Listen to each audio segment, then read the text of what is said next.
Hai semuanya, kita akan memulai pembelajaran PPKN kelas 11 bab 1 tentang hak asasi manusia.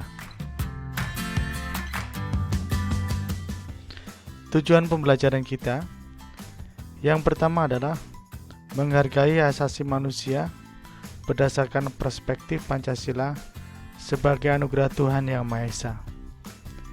Yang kedua, bersikap peduli terhadap hak asasi manusia berdasarkan perspektif Pancasila dalam kehidupan berbangsa dan bernegara. 3. Menganalisis pelanggaran hak asasi manusia dalam perspektif Pancasila dalam kehidupan berbangsa dan bernegara.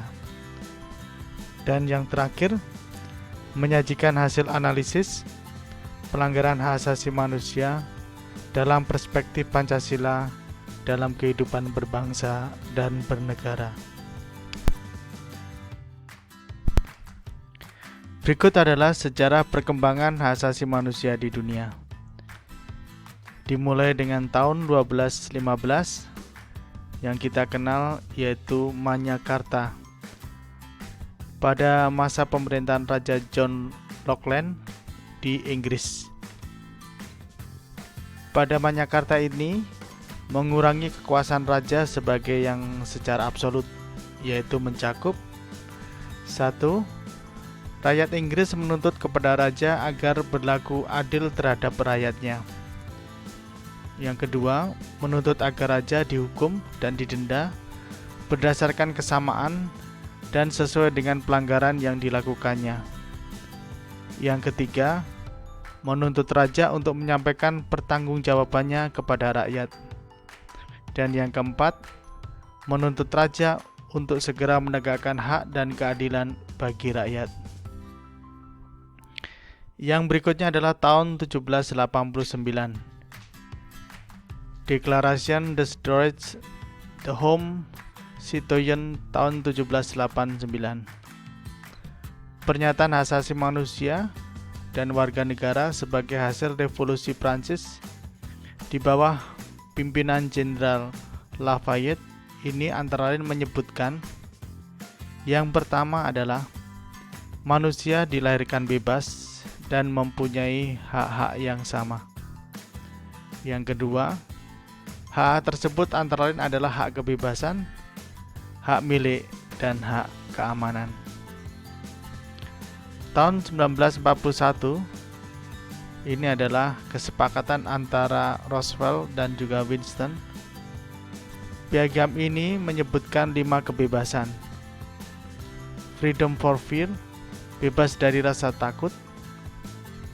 Freedom of religion, bebas beragama atau beribadat. Freedom of expression, bebas berbicara, berpendapat. Freedom of information, bebas dalam hal pemberitaan. Dan freedom from want, bebas dari kemiskinan dan kekurangan. Tahun 1948 ini ada Piagam Universal Declaration of Human Rights. Deklarasi ini berisi pernyataan sedunia tentang hak asasi manusia yang terdiri atas 30 pasal. Piagam ini menyerukan kepada semua anggota dan bangsa di dunia untuk menjamin dan mengakui hak asasi manusia yang dimuat di dalam konstitusi negara masing-masing. Bagaimana sejarah perkembangan hak asasi manusia di Indonesia? Periode sebelum kemerdekaan yaitu 1908 sampai dengan 1945. Pada masa Budi Utomo 1908, Sarekat Islam 1911, Indonesia Party 1912, Perhimpunan Indonesia 1925, dan Pendidikan Nasional Indonesia 1925. Masa berikutnya adalah periode sesudah kemerdekaan 1945 sampai sekarang. Periode 1945 sampai 1950 disebutkan ada beberapa hak. Pertama adalah hak untuk merdeka. Yang kedua adalah hak kebebasan untuk berserikat dan berkumpul. Dan yang ketiga adalah hak kebebasan untuk menyampaikan pendapat. Pada periode berikutnya, 1950 sampai dengan 1959, masa pemerintahan parlementer yang menganut prinsip demokrasi liberal. Dan dilanjutkan, periode 1959 sampai 1966.